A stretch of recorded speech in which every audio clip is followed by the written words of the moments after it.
Sometimes you just got to go drag Hall of Fame quarterbacks off the street. They're wandering around downtown. You can find them anywhere. Don McPherson in the studio this week, brought to you by our friends at Feldman Brothers Automotive. What's up, Donnie? That and $3 to get you a cup of coffee. Yeah. That's why you brought the coffee. Yeah, just brought my coffee, wandered around the streets. Figured I'd come see you. I had no idea you were such a big name in concert announcements. You're part of the big Billy Joel announcement earlier today. How about that? And I didn't even know who it was. Pete Sala did not tell me until this morning. Okay. I thought it was Taylor Swift, and everyone was telling me I was out of my mind. Mm-hmm. And I couldn't imagine why they would want some old fart like me. Noted Swiftie, Don McPherson. Yeah. Right, and turned out to be that Billy Joel. He's about my age, a little bit older, from Long Island. He's bringing Sting along. Yeah, just Sting's right. He's catching up to you. Your number 9 is retired. Now he's got a 7 up there. It's going to turn into an 8. So one more. Two more, he'll surpass you. Exactly. And they got to move me over one notch. There we go. Two Long Islanders here in the queues. Billy Joel and Don McPherson. There we go. So that'll be this upcoming spring. I think it's in April 11th. April, yeah. Billy Joel and Metallica on back-to-back weekends. Yes. Yeah. Yeah. Very different acts. It's a whole different demographic. Very different acts, but I'm sure both of them will pack out the dome, so looking forward to that. All right, got to hit you with a big story, and I'd say the sports world this week is this Matthew Sluka story out of UNLV. It's weird because Syracuse literally has nothing to do with this, but I feel we're in like the nexus of the universe because he was Holy Cross's quarterback. I look at the team the Orange are playing this week. Then he was UNLV's quarterback. That's next week on the schedule. Syracuse's head coach, from all accounts, was nearly Bob Chesney, who was his coach last year at Holy Cross, which I can only assume means that he was probably almost in an alternate universe Syracuse's quarterback. Yes, without question. So literally has nothing to do with Syracuse, but you connect the dots all around. You're like, whoa, what's going on here? What do you make of all this? Because it is a mess for... it's for literally everybody, right? Like, this doesn't look good for anybody involved. It doesn't look good for anybody, and it's the canary in the coal mine of how bad things are because there are no rules, there are no adults in the room. You can't rely on coaches at this moment because coaches are just going to take whatever players they can get them on the field and win some games. The universities are not being above board with how kids are getting paid, so there's no sort of big adult in that room. And you've got donors and collectives that are the old-fashioned donors. And now you have kids who are empowered. So he decides he's not going to play. Otherwise, he'd be in obscurity. But in today's age of social media, he's on the front page. And he can make noise. And he can say, hey, they owed me $100K. I didn't get $100K. And they can get his dad involved. And all of a sudden, he can make some noise. And now, I hate to say it, there's a bunch of other players around the country right now saying, hey, I might want to hold out. I want to hold out for a little bit more money and hold the school hostage because I don't mind not missing a game for a few extra bucks. Well, it's one of these things where, like, honestly, I believe everything he's saying, but at the same time, there's going to be somebody that goes the other way, right? Even if he's not doing it, somebody's going to look at this and be like, "All right, we got a timetable, and this is where I can milk him." And he's doing it mid-season, so here they are, they're undefeated. All of a sudden, they've got a shot. They're going to play Syracuse. They're going to be on the national stage, and he's been on the national stage, and that's part of his ability to do this. I remember when I was with the Eagles, and I remember the guys are holding out at training camp. They didn't show up for training camp. I did it for like 2 days. I was miserable, but my agent said, listen, go somewhere where they can't find you. Don't go home because they'll come to your house and they'll find you. Media will be out there. So I went down to Jersey Shore and hung out for a day, and then my agent called me and said, come on back, right? but you have to really remove yourself from the program, and for a kid to do this, listen, as far as I'm concerned, if he doesn't play a game, he's done at UNLV. Forget about your teammates. You let your teammates down. And then, like you said, who knows if he's telling the truth or the school's telling the truth. It doesn't matter to those other 11 guys and the other 10 guys in the huddle and the other guys in that locker room. I look at him specifically. Like, he's a pretty good college player, right? Yes. Like, he was very good at the FCS level. He's not a great thrower of the football. He's a very talented running quarterback. Let's be honest, he does not have an NFL future. This is his one chance, right, to make money playing football, which kind of puts him right in a weird spot. Like, it's $100,000, and then maybe you redshirt, transfer again. Maybe somebody pays you next year. Maybe not. Who knows, right? That was also my first thought. Is he that good that he can afford to say, I'm not going to play this year, right? And if he had a contract and they renege on the contract, that's why you have lawyers. Yeah. And you go back and you get restitution. But for him to just say, I'm not going to play in the middle of the season, who's going to pick him up? He's not going anywhere this season. He's not going to another school and going to line up behind another center. So It really is, the other part of this, and I've been saying this about how all this, to use the word mishigosh, right? All this stuff going on, it's a complete mess. Mm-hmm. The people who are going to get hurt the most are players like him. I look at it, and again, who knows what the truth is? And, it's probably somewhere in the middle. Or everybody thinks they're right, and everybody's wrong at the same time. I look at the agents in this scenario. Like, if you're a pro agent, right, like, and there's still some shady stuff that goes on, but you got to be registered, and you got to be registered with a league and everything.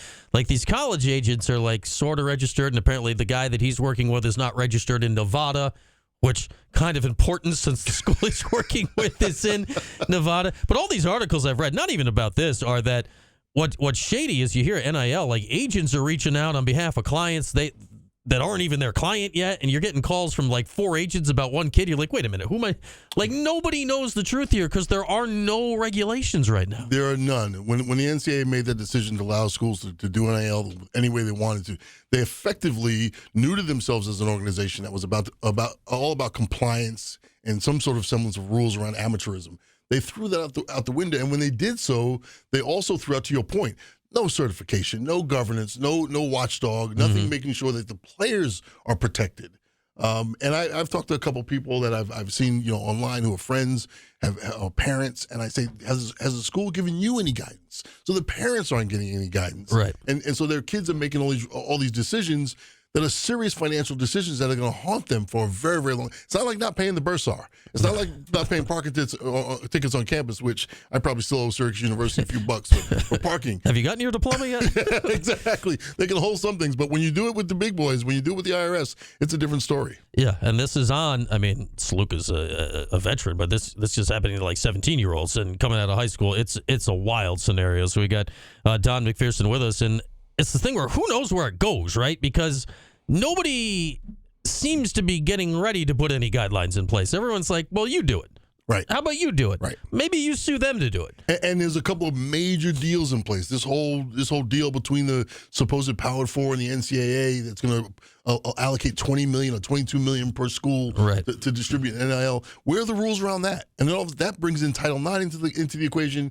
Players are going to unionize. That brings in the other unions on campus into the equation. I mean, this thing is really a mess that, again, no adults in the room. There's no leadership right now. It's going to require, I think, some congressional interference to come in and say, you guys got to clean this up. And I'm sure that'll go well. That's exactly not going to go well. And even the pending, these pending deals, there are people lined up ready to sue over how money is going to be allocated if it's not following along Title IX. Yeah, 100%. And that's part of why we don't have a clear result yet, right, to the House versus NCAA case, because judges are looking at that right now. And Supreme Court, all these things you didn't think you'd be talking about on Sports Talk Radio, and yet here we are. It kind of leads to the other side of the coin is the conference realignment. We see what's going on with the Pac-12 rising from the dead and fighting with the Mountain West, and they're both stuck in a stalemate because now neither of them have enough teams to form a conference. Exactly, and neither of them have enough teams to form a conference, and which somehow again is involving UNLV. I don't know why UNLV is at the nexus of the universe right now. Well, that's why it's called Sin City. Yeah, right. And when everyone got in bed with Sin City, I digress because I start talking about all the gambling that's been going on around college athletics, and this is, like you said a second ago, it is no one's going to be happy when the government has to step in, but the government's ultimately going to have to step in. It is crazy times, unprecedented, quite unprecedented, and to predict it, fool's errand right now because who the heck knows what's happening next, other than the next crazy story, which they're just going to keep elevating. They're going to keep coming. Like, this one's going to look tame. I don't know when, but this will be like, oh, that. It was just that. I'm not going to put a bug out there, but the next one's going to be a bunch of players who want to get together, and at 11:55 on Saturday afternoon. Yeah, we all need a raise right now. But they'll be like the SEC, right? Where they know, like, you got the money. That's right. That's going to be a bunch of players at different schools, and they're going to have one agent. They're going to have one guy who's in their ears saying, hey, if you all walk or decide not to walk out, and you put ESPN on freeze because you can't, where the actual money's coming from. Where the actual money's coming from, then you're going to see some real heads change. Yeah, because it's so different than the pros. There are collective bargaining agreements in the pros, which there are not in college, where if you did that in the pros, there are rules of what they can do to you. That's right. There are no rules here. There are no rules. And that's why I say that he's going to lose the locker room, because in the NFL and the pros, if you do something, for the most part, your team is going to support you because you're raising their boat too. But in college right now, where there are no rules, this guy steps out of the locker room, and all of a sudden his teammates are going, wait a minute. He was getting paid $100K. Yeah. I was only getting $50, right? I mean, all of a sudden, those kinds of things start to happen, and it becomes a turkey shoot. What's funny is in Vegas, if they just go a few blocks down, you could knock a couple of chips off the table, and they could have taken care of this whole thing. But that's neither here nor there. So we got Don McPherson with us. Our weekly visit brought to you by Feldman Brothers Automotive. All right, let's get it back in the field, Don. Going back to last Friday night, and I don't think we saw that coming. Stanford played well. Syracuse played. I'm not quite sure what to make out of that performance on Friday night. Certainly the first half, at least, offensive, defensive lines really struggled. McCord got it going a little bit in the second half.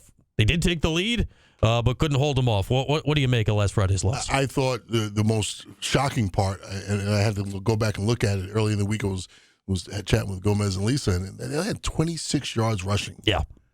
You cannot win a football game. Even take out sack yards, it was barely more than 50. Exactly. I mean, you cannot win football games if you can't establish any semblance of a run game. The first half, they just looked. I remember texting a friend of mine saying they look flat. Yeah. They look, and that, we talked about this last week about how they managed the bye week. And that maybe this was a good time because it was early enough in the season they can get healed up. They just didn't come out, and we talked about this as well against Stanford. There was no common opponent. They had, it's a new opponent. They didn't really have any reason to get fired up. Mm-hmm. And we talked about this being an attitude game. Yeah. And they came out with completely flat. And I'm sure that Fran Brown takes some of that blame as a head coach to getting the team ready to play. But they were, and to your point, especially up front, we're not ready to play. It seemed like.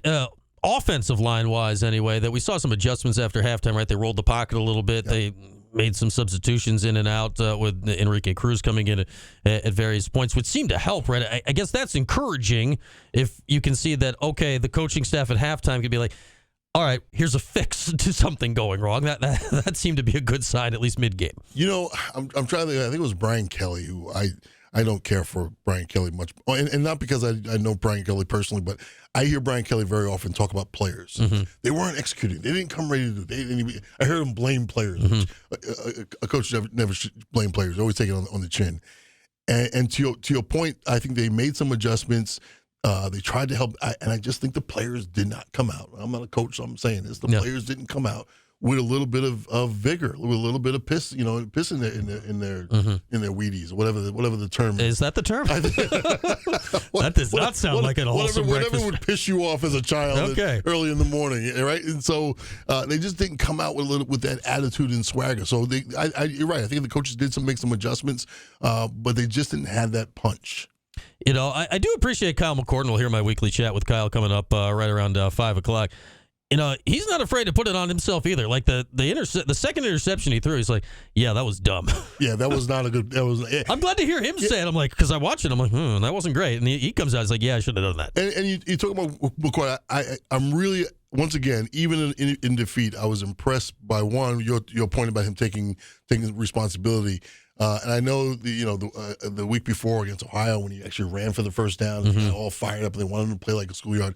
When he took off, looked like John Elway taking off. When he took off from the 2 in the Super Bowl game, right? I mean, and that was not just impressive athletic play, but just knowing that the way things were going offensively, he had to do something to really step up, and he did. Yeah, he was looking like Don McPherson and Eric Dungy out there.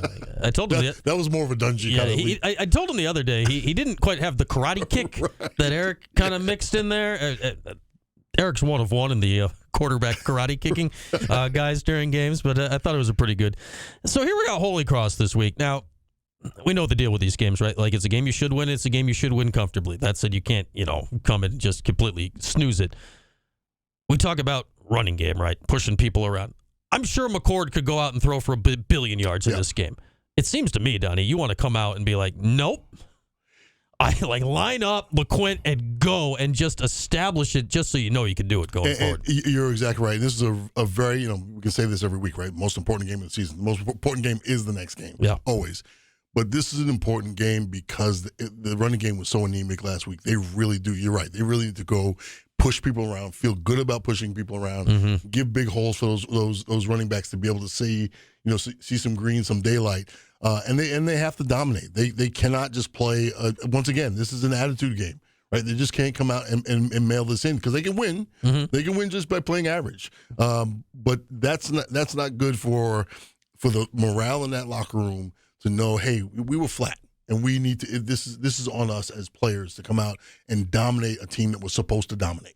Right. What you think about how Fran Brown's handled all this in the last? He's heaped it all on himself, right, in the last week or so. I think he's learning as a head coach that that's what he's supposed to do. I think he knew that coming in. Mm-hmm. I think all the guys who have been mentors of his have always said it's always your fault. You never. That's why I was saying this about Brian Kelly. I don't like when Brian Kelly says, "Oh, these guys didn't do this and that." What do you like when he does it with a Cajun accent? That's more fun. Oh my God, it's awful.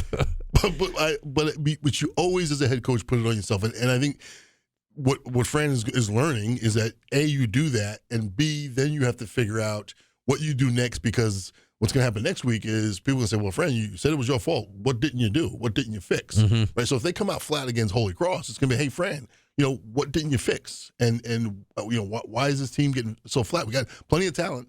Why are they coming out so flat?" Yeah, will be fascinating. I mean, there's no good reason. Obviously, I mean, they won't be tested. You wouldn't think this week. Never have lost to an FCS team since it's split divisions like this. But you'd feel a lot better if you look good, right, coming out of this game. Absolutely. And here's the other thing. It's Parents Weekend. Yeah, sold out. It's sold out, and so you're gonna have a big audience. Mm-hmm. You're gonna have a lot of parents who are paying a lot of tuition money in the stands, who are paying for those season tickets. Who are gonna they're gonna be the future ones writing the check, right? When the university has its hand out for NIL dollars or whatever else, you better go show that as keep coming back to the Nick Saban line, right? If you better pay the right guy, right? And so you better show that you're paying the right guys. UNLV had a guy, and they forgot to pay him. They forgot to pay him. Syracuse has a guy they are paying him in McCourt. Hey, this is college sports, man, in 2024. All right, Don. Maybe you can get some NIL for 87. Maybe we can figure that out. Reggie Bush is going after NIL. Reggie Bush is going. Yeah, where's your lawsuit, Donnie? You cannot make this stuff up. You should. What should you do? You should sue the Heisman, Tim Brown. You don't have enough lawsuits going, Donnie. I want to go to I think my picture's up in Tops Supermarket.